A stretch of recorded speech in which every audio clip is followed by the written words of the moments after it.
Salam gənclər, hər vaxtınız xeyir. Mən Ellər Akademinin Azərbaycan dili və ədəbiyyatı müəllimi Salam Məmmədova. Deməli, sizinlə bir yerdə bugünkü sınava baxmaq istəyirəm. 10-cu sinif suallarına bir yerdə nəzər salaq.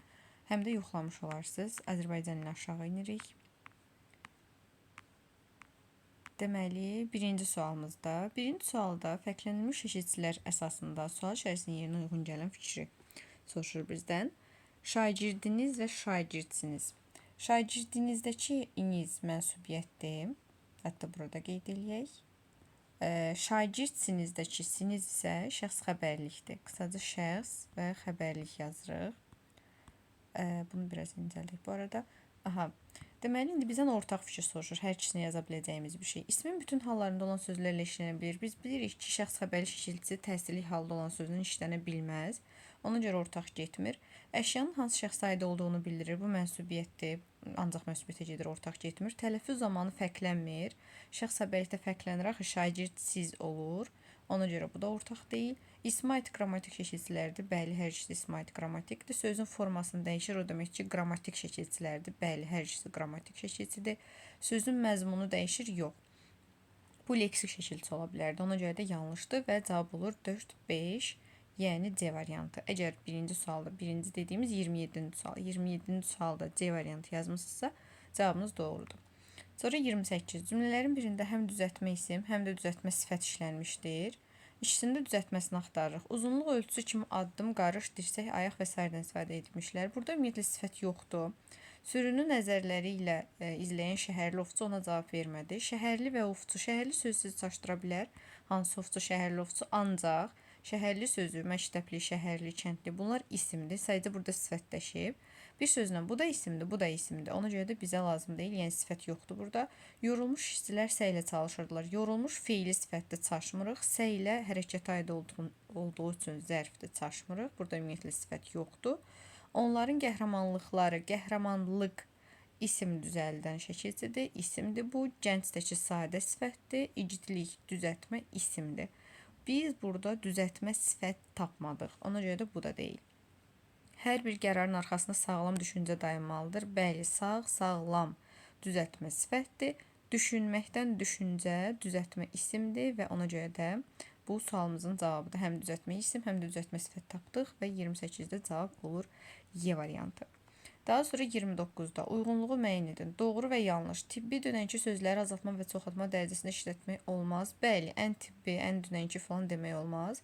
Bu doğrudur, doğrunun altındadır, götürürük. Duzlu, əlaçı düzəltmə sifətlərdir. Əlaçı niyə sifət olsun? İsimdir. Ona görə də yanlışdır.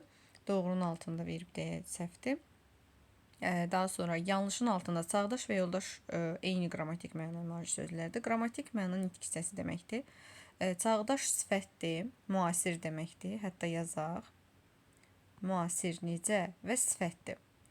Amma yoldaş nə, kim daha doğrusu, kim isimdir. Ona görə də bu isimdir və qrammatik mənaları fərqlidir. Bu səhvdir, amma səhvin altında yazdığı üçün düzdür yer olaraq. Ona görə cavab A variantı olacaq. Kəskin və normal düzəltmə sifətləridir. Bəli, bu da doğrudur və cavab olur 1, 3, daha doğrusu plus işarəsi yox, A bəndi yazmalıydıq və cavab olur A bəndi. Daha sonra 30-cu sual. Sözlərdən birində işarələnmiş şəkilçi bütün məqamlarda mənsubi şəkilçisidir. Burada nəsə mexaniki bir səhv gedib, klaviatura səhvi gedib. Burada böyük ehtimal A variantı olaraq qeyd olunacaq. Amma belə baxanda bunların hər birini analiz eləsək, təhlil eləsək düzgün bir şəkildə. Bunların hər birini müxtəlif cür düşünmək olar. Necə? Deməli, dərim sözünü. Biri var ki, qoy meyvəni mən dərim. Məsələn, gedim meyvəni dərim. Burada deməli şəxs sonluğudur im. Sadəcə nəyə görə A variantı götürə bilərik? Burada təkcə M tündqar hərflərlə verildiyinə görə. Ona görə A-nı götürə bilərik. Amma dediyim kimi, yalnız mənsubiyyət kimi düşünmək olmur. Bunu im şəkilçisi olaraq şəxs sonluğu kimi düşünmək olur. Qoy mən dərim, mən gedim. Bir də ki, mənim dərim deyəndə isə burada tək bir fərqlə dəri kökdür, M isə mənsubiyyət şəkilçisidir. Yəni, mənsubiyyət kimi də düşünmək olar. Şəxs sonluğunun içindəki M samiti kimi də düşünmək olar. Şəkli sözü, bir var onun şəkli mənsubiyyət, bir də var ki, şəkli yazı. Necə yazı? Düzəltmə sifət kimi düşünmək olar. Həmçinin mənsubiyyət şəkilçili isim kimi düşünmək olar. Hətta təsirli hallı isim kimi də düşünmək olar. Sonra bizim. Mənim bizim desəm, ayaqqabı dikən iynə mənasında. Orada artıq mənsubə şəkilçisidir. Amma bizim kitabımız desək, bilirik ki, yiyəlik hal şəkilçisi olmuş olur. Bu da getdi. Yarın yaxşısı, məsələn, yiyəlik hal kimi düşünmək olar. Bir də sənin yarın mənsubiyyət kimi də düşünmək olar. Yəni bunu həm mənsubiyyət, həm də yiyəlik kimi düşünə bilərik. Sonra nağılı. Nağılı sözü biz bilirik ki, alınma sözlərin içindədir nağıl sözü. Amma bir şey var ki, nağıl söz düşən sözlərin içində deyil də. O cədvəli gözünüzün önünə gətirsəz, nə düşən sözlərin içində alınmalarda, nə də öz sözlərimizdə yoxdur. Yəni bunda ümumiyyətlə qapalı sait düşməsi hadisəsi baş verməyən sözdür. Hətta qayda kitablarında istisnalarda verilməlidir, səhv eləmirəmsə. Ona görə də uşaqlar burada təhsili hal kimi də düşünə bilərik. Nağılı oxudu. Elə yazıram məsələn, nağılı oxudu. Bir də var ki, məsələn, onun nağılı desək, onun nağılı. Burada da bu şəkildədir. Yəni mənsubiyyət kimi də düşünmək olar, təhsil hal kimi də düşünmək olar. Bu da deyil cavab. Yenə deyirəm, A götürə bilərik. Böyük ehtimal burada klaviatura səhvi gedib. Sadəcə olaraq bilin ki, A-nı da əslində iki cür düşünmək olar. Sadəcə tək bir fərq var ki, burada dəri, kök, m mənsubiyyət kimi. Bir də ki, qoy mən dərim desək, dərmək kök, im mənsubiyyət deyirəm, şəxs sonluq olaraq. Sadəcə burada i-ni tünd qara hərflərdən verməyib deyə A-nı götürə bilərik. Daha sonra 31. Hansı sifətlərin amonimi isimdir? Deməli, sifət axtarırıq və amonimliyi isim olsun. Tamam. Dar sözü, dar yol, dar küçə desək sifətdir. Amonimliyi də dar ağacıdır. Bu bir. Topulda da oldu bu sualdan. Bu niyə yaxşı şəhərləmədim? Aha. Bağlı sözü sifət ola bilməz. Bunu bərbaşdan çıxıram. Yarı sözü amonimli olmayacaq. Çünki nə mənada? İsim kimi. Daha doğrusu amonimdir. Sadəcə olaraq isim kimi amonim olmayacaq. Çünki onda gərək sözün kökü yarı ola, ı, təsirlik ya da mənsubiyyət ola. Bir sözdən bu alınmır. Sonra yad sözü. Yad bir var, yad insan. Necə insan sifət olaraq. Bir də ki, yaddaş, yadıma gəlir məsələn, yad mənasında isim olaraq düşünmək olar. Oynaq bir var, bilək, məsələn, diz qapağı, iki sümüyün birləşdiyi yer oynaq. Bir də ki, oynaq mahnı, necə mahnı sifət olaraq düşünmək olar. Və cavab olur 1, 4, 5. Hər üç sözü həm sifət, həm də isim kimi düşünə bildik. 31-ci sualda C yazanlar cavabı doğru yazmış oldu. Sonra 32. Hansı rəqəmlərin yeri dəyişdirirsə cədvəldəki yanlışlıq aradan qalxar. Nə isə dəyişməliyik. Orfoqrafik səhv sait ilə bağlı olsun. Aha. Orfoqrafik səhv həm sait, həm də samitlə bağlı olsun. Aha. Deməli, burada saitlə bağlı səhv olmalıdır. Burada isə həm sait, həm samitlə bağlı. Yaxşı. Yumuşaq sözündə u olmamalı idi. Burada saitlə bağlı səhvdir. Bu elə düz yerdə yazılıb. Alüminium sözü alü topluda doludur bu sualda. Mini şəklində olmalıdır. Burada y-ni də artıq yazıb. İ-ni də səhv yazıb. Həm sait, həm də samitlə bağlı səhvlik var. Ona görə bu burada olmalı idi. Magnitofon. Burada təkcə saitlə bağlı səhvlik var. Ona görə bunun yeri düzdür. Bu tərəfi biraz sərgiyə salaq. Radiooterk. Radiooterkdə 2 dənə o olmalı idi. Radiooterk. Ona görə də bu saitlə bağlı səhvdir. Amma gətirib hara yazıb? Həm sait, həm samitlə bağlı səhvə. Ona görə səhv yazıb. Belə 2 ilə 4-ün yer dəyişməsi olmalıdır. Davamiyyət yox, davamiyyət həm də 2-yi olmalı idi. Burada həm sait, həm saitlə bağlı səhv var. Düz yerə yazıb. Monastırda da ki, monastır olmalıdır. Yenə də yazaq. Monastır. Burada da həm samitlə bağlı səhv görürük, həm də saitlə bağlı səhv görürük. Ona görə də düz yerdə yazıb, buna da işimiz yoxdur. 2 ilə 4-ün yerini dəyişməliydik. 32-ci suala Y yazanlar cavabı doğru yazmış olur. 33-də verilmiş fikirlərə uyğun gələn söz müəyyən edin. İsmin hansı halında olduğunu dəqiq söyləmək olar. 2 müxtəlif hissəsi kimi düşünmək olar. Deməli, yazım sözünü 2 müxtəlif hissəsi kimi düşünmək olar. Amma ismin hansı halında olduğunu dəqiq söyləmək olmaz fikrinə uyğunlaşmır. Çünki mənsubiyyət kimi düşünə bilərik ancaq hal cəhətdən. Bir də ki, feil kimi qoy mən yazım. Çiyini sözünü əgər düşməyibsə ki, burada düşməyib də, deməli biz bunu ancaq təsirli kimi düşünə bilərik. 2 müxtəlif halda olmur. Sonra şəkili. Şəkili sözündə saitlə başlayan həm hal, həm də mənsubiyyəti artıranda düşür. Burada artıq biz əminik ki, düşməyib. Ümumiyyətlə bu yanlışdır. Şəkili sözünü ancaq yəni rayon olaraq həmin rayon olan insan olaraq başa düşə bilərik. Ona görə bu da getmir, iki müxtəliflik hissəsi kimi. Sonra suyunu, suyunu sözü zaten iki fərqli hissəsi olmur. Cavab C variantıdır 33-də. Necə? Bir zehin sözü hardadır ümumiyyətlə yada salsaz? Qapalı saytı düşən alınma sözlərin içindədir və saytla başlayan həm hal, həm də mənsubiyyət artıranda bu düşəcək. Ona görə biz dəqiqliklə deyə bilmərik ki, bu hansı haldadır. Onun zehni desəm, yazıram baxın, onun zehni. Burada məsələn mənsubiyyət düşüb, adlı haldadır. Amma məsələn zehni oxuyur, zehni oxuya bilir. Burada isə təsirli haldır da, iki cür düşünə bilərik, əminliklə deyə bilmərik. Bir də ki, zehni iş, leksik şəkilçili söz olaraq sifət kimi düşünə bilərik. Deməli, iki müxtəliflik hissəsi kimi də düşünmək oldu və cavab olur C variantı. 34-də adi dərəcədə olan sifətlər, kəm hövsələ, hövsələ sözü isimdir səbir mənasında. Kəm hövsələ səbri az deməkdir də. Ona görə bu adi dərəcədədir. Burada kəm dərəcə yaratmayıb. Bu bir. Ağappaq çoxaltmadır, qosqoca çoxaltmadır, yastıraq azaltmadır. Çox mərtəbəli adi dərəcədir, açıq ürəkli adi dərəcədədir. 1-3-6 olur cavab. O da D variantı. 34-də D yazanlar doğru yazıb. Məncə bunu hamı düz yazmış olar. Hansı cümlədə düzəltmə sifət işlənib? Təsir edici səsi olan, bu çaşdırıcıdır, amma təsir etmək, uşaqlar, bu mürəkkəbdir. Nonsun leksik şəkilçisi var. Diqqətlə də ki, zərfdir. Burada ümumiyyətlə sifət, düzəltmə sifət yoxdur. Qumral sadə.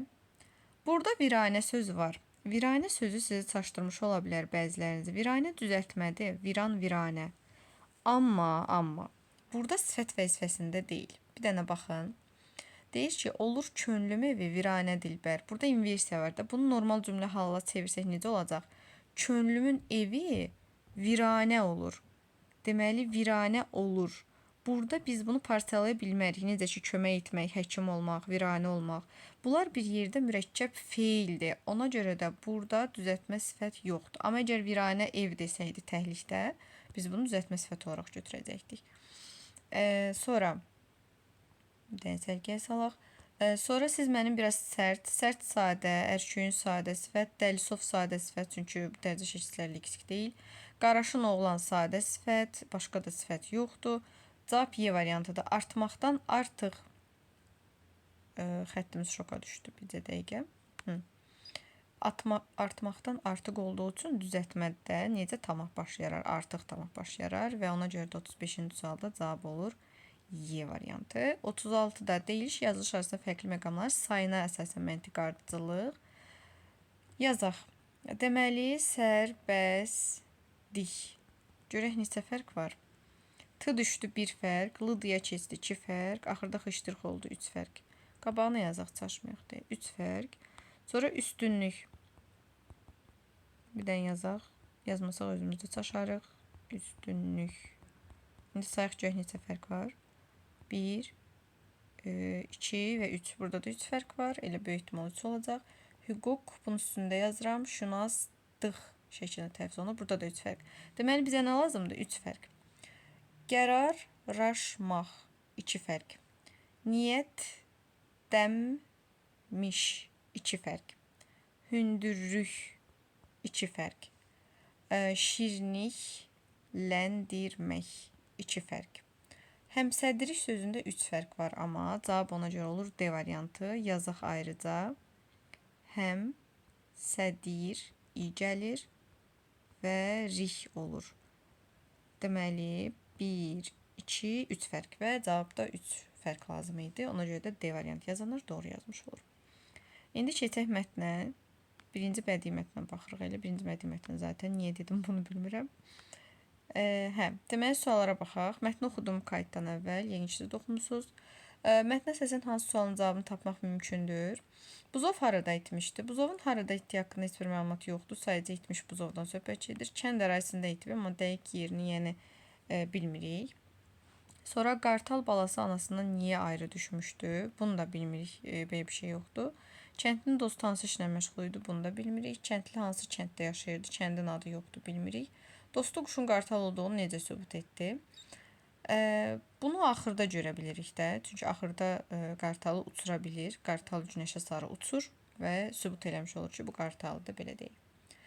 Ona görə də 37-yə Y götürə bilərik. Cavab olur Y variantı. Buzovun harada itməsini əslində kənd ərazisində itdiyini deyə bilərik, amma bəlkə kənddən də kənara çıxıb. Yəni dəqiqliklə deyə bilmərik ya harda itib daha doğrusu. Sonra 38-də mətndən əsasən biri ehtimal edilə bilər. Kəndlinin yaşadığı ərazidə çay var idi. Bu faktdır. Çünki yaxınlıqdakı çayı keçərək deyir. Bunu çıxırıq. Kəndlinin ən azı 2 müxtəlif cinsdən heyvan var idi. Bir toyuq cücəsi saxlamasından götürmək olar. Toyuq cücəsi, bir də buzovu itmişdi də, düzdürmü? Hə, burada yazılıb.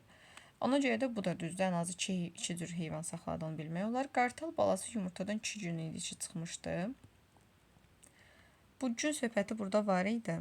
Aha, yazılıb ki, burada deməli, o güman ki, yumurtadan 1-2 gün əvvəl çıxıb. Görürsünüz, güman ki yazılıb. Elə ehtimaldır da bu. Ehtimal olunur ki, mətndə 1-2 gün əvvəl çıxıb. Ona görə elə bu da ehtimaldır. Bizdən də ehtimal soruşurdu. Ona görə cavab C variantıdır. 38-də C yazmışsınız, düzdür. Kəndlinin dostunun dediyi gerçəkləşdi, bu faktdır. Buzov evin yolunu tanıyırdı. Bu da faktdır. Çünki yazıblar ki, Buzov özü evə qayıtdı. Özü evə qayıdıbsa yolu tanıyıb qayıdıb da. Ona görə də cavab olur C variantı. 39-da tünd rənglə verilmiş sözün şərhi ilə bağlı doğru fikirlər. Tünd rənglə verilmiş. Aha. O balı qartalı hində görən kimi dedi. Balı qartalı hində görən kimi. Qarşılığı yuva sözdür. Quş yuvası, qartal yuvası ola bilər.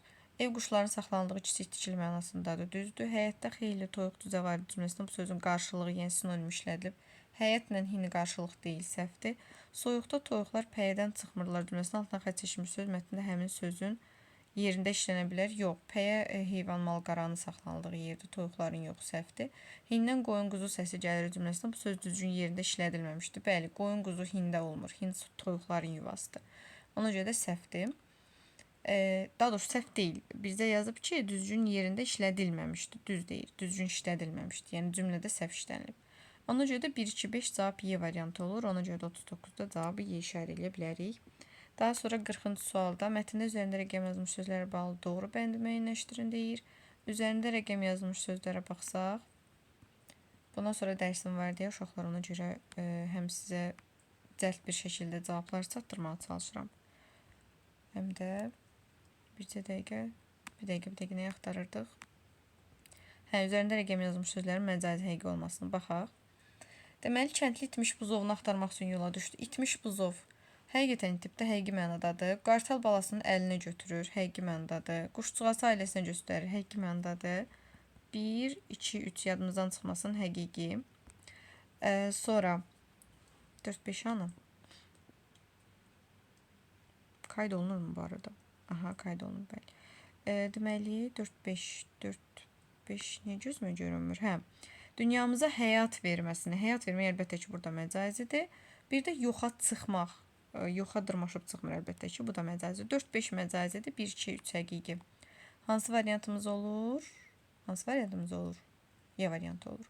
40-cı sualda cavab olur Y variantı. Daha sonra 41. Qartal heyvanlar aləminin xordallar tipinin quşlar sinifinin qırğı kimlər dəstəsinə aid quş növü cümləsi mətnin hansı tərkib hissəsini artırıla bilər və niyə?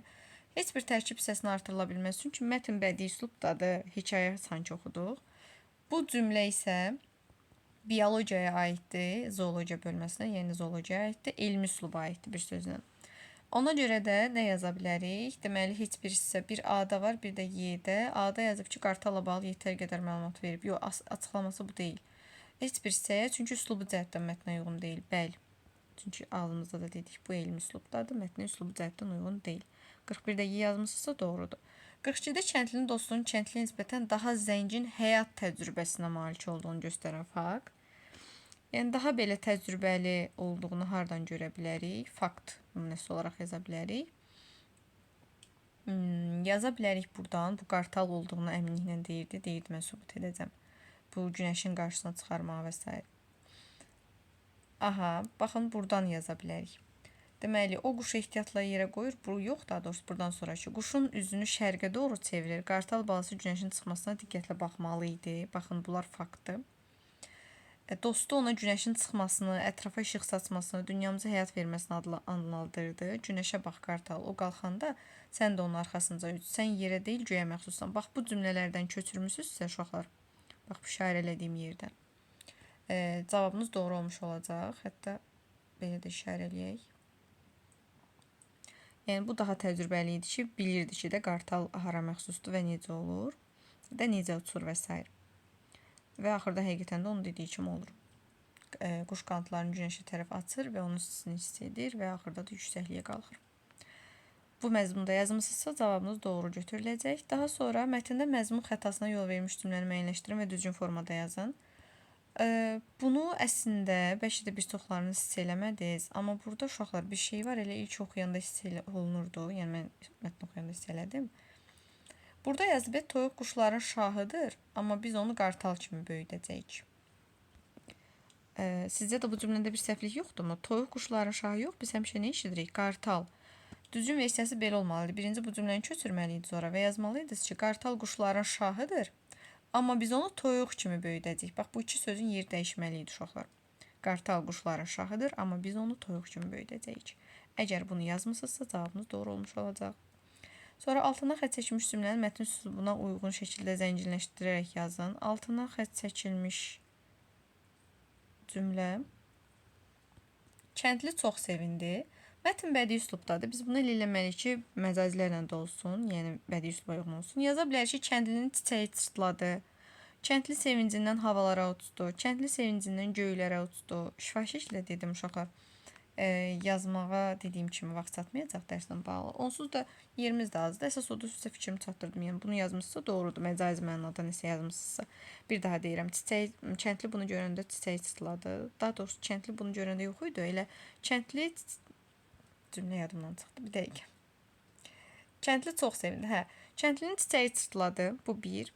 Kəndli sevincindən havalara uçdu. Bu 2. Kəndli sevincindən göylərə uçdu. Bu 3. Yəni nə bu kimi şeylər yazmışsa məcazi cavabınız doğru götürülmüş olacaq. Sonra 45. Atın yanına bağlasan həm rəng olmasa da həm xasiyyət olaraq aforizm mətnində qartalın hansı hərəkəti ilə üst-üstə düşür? Fikrinizi əsaslandırın. Gəlin baxaq həmin hissəyə aid. Bax bu hissəyə. Deyir ki, quş qanadlarını açsa da cücələrin buğda dənlədiyini görüb yerə tullandı və yerə səpilmiş buğdaları dənləməyə başladı. Bunu sözlərinizlə də birləşdirib yazmalısınız ki, mətndə, yəni qartalı toyuqlarla bir yerdə saxladıqlarına görə o yavaş-yavaş artıq cücələrin buğda dənlədiyini görür. Onu uçurmağa çalışsalar da, qanadlarını açsa da cücələrin buğda dənlədiyini görüb yerə tullanır və yerə səpilmiş buğdaları dənləməyə başlayır. Həqiqətən də qartal belə olsa, onu başqa bir quşların yanına bağladıqları, yanında saxladıqları üçün ona görə də onların davrandığı kimi davranmağa başlayır. Bax, belə bu məzmunda fikirlərinizi yazmışsınızsa doğrudur. Sonra nöqtələri məzmuna uyğun tamamlayın. Nöqtələrə baxsaq, deyir ki, beləliklə qartal cücələrin arasında, bir dəqiqə, bunu silək. Deməli, qartal cücələrin arasında yaşayır. Onlara baxıb, onlar kimi davranır. Zaman keçdikcə o xarici görkəminə görə digər quşlardan fərqlənməyə başlayırdı. Yəni, bura nə yaza bilərik? Onlara baxıb, onlar kimi davranır. Çünki davranmanın sonraki hissələrdə də görürük də, onlar kimi yemək yeyir, dənləyir və s. Bura elə yazmaq olardı və yaxud da o məzmunda nəsə yazmışsa doğru olmuş olacaq. Və bu mətnimiz bitdi. Keçirik o bir mətnə, Sokrat mətninə. Bunu da oxudum çəkməmişdən əvvəl. 47-ci suala baxaq. Tünd hərflə verilmiş hissə ilə bağlı doğru fikir müəyyənləşdirin. Tünd hərflə verilmiş hissəyə baxsaq, burada məhkəmədə Sokrat sübut etmək istəyir ki, onun fəaliyyəti Afina üçün xoşbəxtlikdir və bu işə görə cəzalandırılmamalı, mükafatlandırılmalıdır.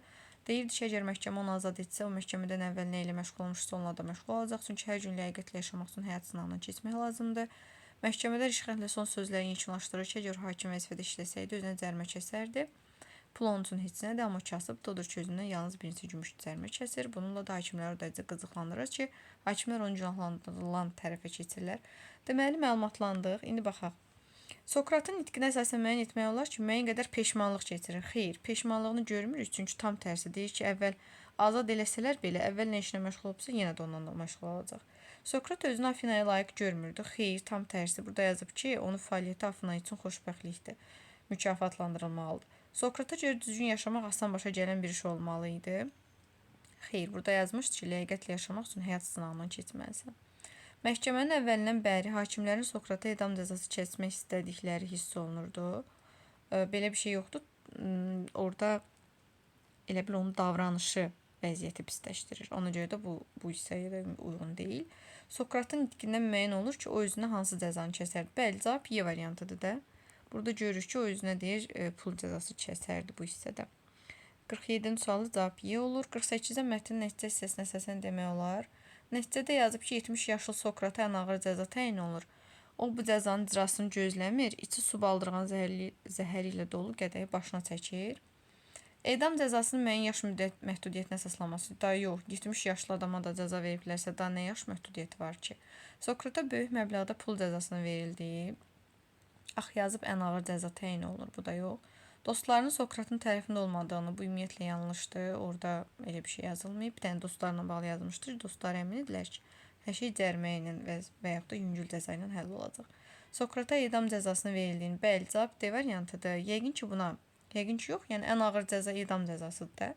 Ən ağır cəzanı veriblər, bu da o cəza icra olmamış, heç özünü sui-qəsdən intihar eləyir də, belə deyil. Sokratın xəyanətə uğradığının belə bir şey yoxdur. 48-də cavab olur D variantı. 49-da mətnə əsasən doğru variantı müəyyən edən. Sokrata görə ləyaqəti həyatın ağır sınağı olmalıdır. Bayaq sizə göstərdim, baxın. Düz bu hissədə var. Ona görə bu doğrudur. Doğrunun altına yazıb götürürük. Bir olmayan variantları çıxırıq. Sokrat ateist olduğu üçün dostları əmin idilər ki, məhkəmə ona edam cəzası verəcək. İndicə göstərdim. Dostları əmin idi ki, hər şey cərimə ya da ən pis halda sürgünlə nəticələnəcək. Edam cəzası yox, bu yanlışdır. Sokrat düşünürdü ki, onun fəaliyyəti cəmiyyət üçün elə də mühüm əhəmiyyət daşımır. Tam tərsi. Burada yazılmışdı. Ona görə də bayaq göstərdiyim hissədədir. Təzən oxumuram. Bu yanlışdır. Yanlışın altına yazmış ki, Sokrat məşhur və önəmli biri olsa da maddi cəhətdən elə də yaxşı vəziyyətdə deyil idi. Bəli. Yazmışdı kasıb olduğum üçün. Kasıbdır, ona görə də bir neçə gümüş cərimə kəsərdi. Bu düz fikirdir, amma səhvin altında olduğu üçün götürmürük. Sokrata görə Afinalıların həyat tərzi doğru olsa da bəzi yanlışlar var idi. Yox. Axırda deyir ki, Afinalıların həyat tərzi yanlışdır. Baxın. Ona görə də bu da yanlışdır. Amma yanlışın altında yazıb deyə, doğrudur. Tarixşünasların mühüm bir hissəsi Sokratın hissə layiqli ömür sürməsi fikri ilə razılaşmır. Xeyr, burada yazmışdı ki, gözləyin göstərəcəm sizə. Burada yazıb ki, layiqli bir həyat yaşaması haqqında bütün tarixçilər və bioqraflar həm fikirdirlər. Deməli, bütün tarixçilər bunun layiqli ömür sürdüyünü fikirləşir də. Bu səhvdir, amma səhvin altına verdiyi üçün düzdür və cavab olur 1, 5, 6, 49-da olur Y variantı. Y'miz Y'yə oxşamadı. Tələsik yazdıq. Daha sonra 50. Mətndə çərçivədə verilmiş sözün mənasını izah edin. Çərçivədə verilmiş söz bioqraf sözüdür. Bunu əslində siz mətndən də tapa bilərdiniz. Deməli, layiqli bir həyat yaşaması bütün tarixçilər və bioqraflar həm fikirdirlər də bu məsələdə. Bioqraf deməli bir şəxsin tərcümi halını yazan adamdır. Yəni onun həyat haqqında məlumat verən adamdır. Ona görə cavab olur B variantı. Daha sonra növbəti sualımız 51-də. Deməli, aşağıdakı cümlələrdən biri mətnlə eyni üslubda yazılmamışdır. Mətn publistik üslubdadır, düzdürmü? Sokratın zəkası quyu kimi dərin, ağlı xəncər kimi iti idi. Əlbəttə ki, bu bədii üslubdadır, elə bu uyğun deyil. Cavab olur A variantı. Antik Yunan fəlsəfəsinin tanınmış nümayəndələrindən biri də olar. Bu da olar. Bu da olar. Və Sokrat üçün önəmlidir, bu da olar. Bəli, cavab A variantıdır. 52-də mətn 3-cü abzas əslində 2 abzasdan ibarət. Təmin abzası 2 hissəyə bölsək, 2-ci abzas hansı cümlə ilə başlayar? 3-cü abzasına baxaq. 1, 2, 3. 3-cü abzasımız budur. Bir dəfə Sokrata qarşı həmyerliləri tərəfindən ittiham irəli sürülmüşdür ki, Sokrat gəncləri öyrədir, Allahları tanımamaqla qanunları pozur. Hansısa yeni ideyalar irəli sürülür. Buna görə də ona ölüm cəzası tələb etdilər. Sokrat məhkəmə zamanı fərqli yol seçdi. İnsan və cəmiyyətin öz fəaliyyətinin mühüm əhəmiyyət kəsb etdiyini sübut etmək istədi. Uşaqlar, buradan yeni abzasa keçə bilərik. Baxın. Sokrat məhkəmə zamanı. Bura qədər görürsünüzmü? Buna görə də filan deyir. Yəni açıqlayır o birinci hissəni. Uyğundur, amma buradan sonrası artıq məhkəmə zamanına keçir. Deməli, yazmalıydıq ki, Sokrat sözü ilə başlayan cümlə yeni abzasdan olmalıdır. Bir də əsaslandırma istəyir. Əsaslandırmanı da yazmalısınız ki, çünki həmin sözə qədər olan cümlələrdə biz ona bağlı olan ittihamları və buna görə də ölüm cəzasının tələbin haqqında danışıldığını görürük. Amma Sokrat sözü ilə başlayan cümlədən sonra isə məhkəmə zamanı hansı yolu seçməsindən danışılır, yəni yeni bir fikrə keçir. Və belə. Bunu yazmışsa cavabınız doğru olmuş olacaq. Daha doğrusu bunu cavablandırdıq. Sonra mətnə əsasən həmin dövrdə məhkəmə prosesinin gedişi ilə bağlı hansı qanun var idi? Baxın, burada fakt verib bax. Sarılayaq. Prosedurlara görə günah sübut edildikdən sonra müttəhim hökm çıxarılmamış yenidən söz alır ki, öz hərəkətlərinə münasibət bildirsin və özünə cəza həddini müəyyən etsin. Baxın, elə qəşəng cavabımız elə bu sarıladığım hissədir. Proseslə bağlı qanun var imiş. Sonra mətndə özündən əvvəl şəri qoymuş sözləri kontekstə görə qarşılığını, yəni əvəz edicisini tapın. Hansısa yeni ideyalar irəli sürür, yeni fikirlər irəli sürür. Deməli, ideya, mülahizə də demək olar. İdeya, fikir. Bu bir. Sonra, Sokrat məhkəmədə rişxənd, kinayə, ironiya. Hansını yazmışsa doğrudur. Kinayə. Və həyat tərzi, həyat üslubu, tərs sözünün mənası, üslub, stil ola bilər. Bu da belə. Başqa baxaq nə qaldı? Bunu cavablandırdıq. 55-də. Sokrat özünə cərmə kəsərdi. Səbəb? Gəlin səbəbi tapaq. Cərmə kəsmək söhbət hardaydı? Burada. Yazıb ki, hakim vəzifəsinə işləsəydi özünə cərmə kəsərdi. Çünki pul onun üçün heç nədir, amma o kasıbdır və odur ki, özünə yalnız bir neçə gümüş cərmə kəsir. Səbəbi budur, baxın. Çünki pul onun üçün heç nədir, amma kasıbdır və odur ki, özünə yalnız bir neçə gümüş cərmə kəsir. Bir dəqiqə aşağıda bizə nə yazmışdım? Bir dəqiqə xatırlayaq. Özünə cərmə kəsərdi. Heç nə. Əvvələn yazmalıyıq ki, çünki pul onun üçün heç nədir. Amma o kasıbdır. Ona görə də yalnız bir neçə gümüş cərmə kəsərdi. Yəni, bura qədər olan sən yazmışsa doğrudur. Daha sonra, deməli, Sokratın şəxsi həyatı və fəlsəfi təlimi bütövdür. Bu da yazılmışdı. Nəticədə nə olurdu? Bu hissədə, giriş hissədə olmalıdır. Deməli, yazıb ki, onun şəxsi həyatı və fəlsəfi təlimi o qədər bütövdür ki, müasirlər və sonraki nəsillər Sokratın insan şəxsiyyətinin ideal təcəssüm kimi qiymətləndirmişlər. Bax, bu cümləni köçürmüşsünüzsə düzdür cavabınız nəticədə. Daha sonra, üslubu xüsusiyyətləri qeyd etməli cədvəli tamamlayın. Əsas mətn və hər hansı bir protokol nümunəsi. Əsas mətn publistik üslubdaydı, düzdürmü? Elə belə yazdım. Burada isə protokoldursa rəsmi şüzar üslubdur. Buna da rəsmi şüzar yazıram. Amma siz bura nə yazmalıydınız? Publistik üslubun xüsusiyyətlərini yazmalıydıq. Kütləvi anlaşılan xalq dilinə yaxınlıq, sadəlik, təsirlilik, anlaşıqlıq və s. kimi şeylər yazmışsa doğrudur. Bu hissəyə isə yazmalıydıq fikrin standart formasından istifadə, sonra obrazlığa yer verilməməsi, daha sonra sintaksin məhdud olması və s. Əgər bu cür yazmısınızsa cavabınız doğrudur və Azərbaycanını bitirmiş olduq. Və uşaqlar, neçə düz olduğunu reylərdə də bildirə bilərsiniz. Maraqlıdır 30 sualda neçə düzünüz var. İnşallah növbəti videolarda görüşərik. Hər birinizə uğurlar.